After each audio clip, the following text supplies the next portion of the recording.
Hi, welcome to Ask Me About Dyslexia. I'm Pam Spock, a dyslexia specialist. So your child is struggling in school, and you suspect that it might be dyslexia, but you don't even know where to start. Today I'm going to be talking about 3 basic steps that you need to take to get your child help with dyslexia. Now in future videos, I'm going to be going into each of these steps in greater depth and detail. But today it's just a basic overview so that you get a general idea of what you need to do. Step number 1, you need to get testing or screening. This is actually the topic of my very next video. But I just want you to know that it is going to be very important that you get your child tested or screened to confirm dyslexia so that they can get the right kind of help and they are going to be able to get accommodations. Step number 2 is to get the right kind of help. Now, research has shown evidence that there is a specific type of instruction that will help students who have dyslexia learn to be better readers and spellers, and that is known as the structured literacy approach.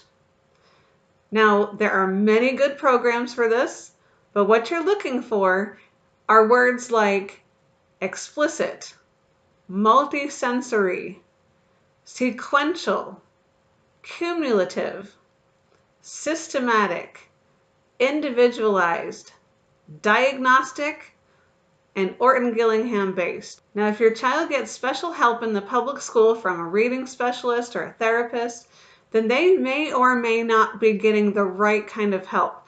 It depends on what program they are using and if they have training in that program and are using it correctly. You can also get help through a private tutor. Make sure that that tutor is knowledgeable about dyslexia and that they have been trained in structured literacy. Now, sometimes parents are able to tutor their own children or to homeschool their children. There are several good programs out there that are designed for parents to work with their own children. Some parents find it difficult to work with their own children, but this is an option worth considering.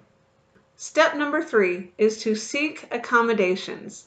Accommodations will help your child to learn with the other students and relieve stress at school and at home. If your child qualified for special education services, then most likely a team will put together an IEP, which is an individualized education plan.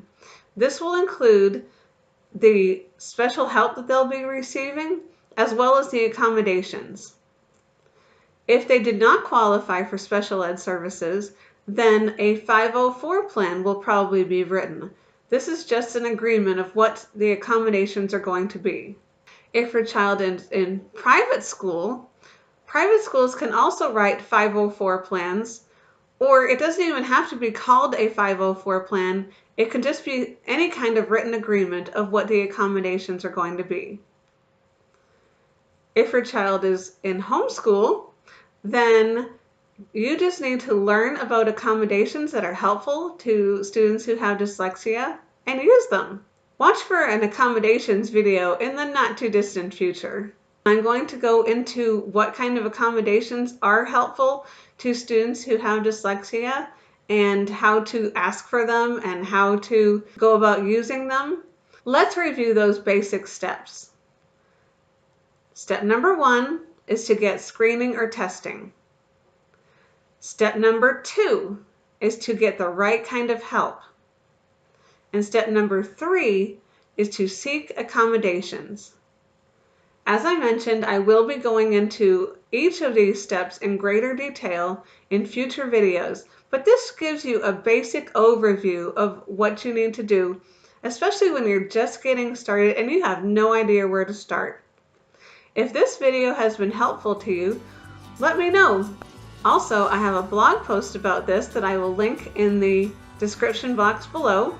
And if you have a question, please leave it for me in the comments. If you know somebody who this would be helpful to, please share it with them. Thanks for watching. Have a great day.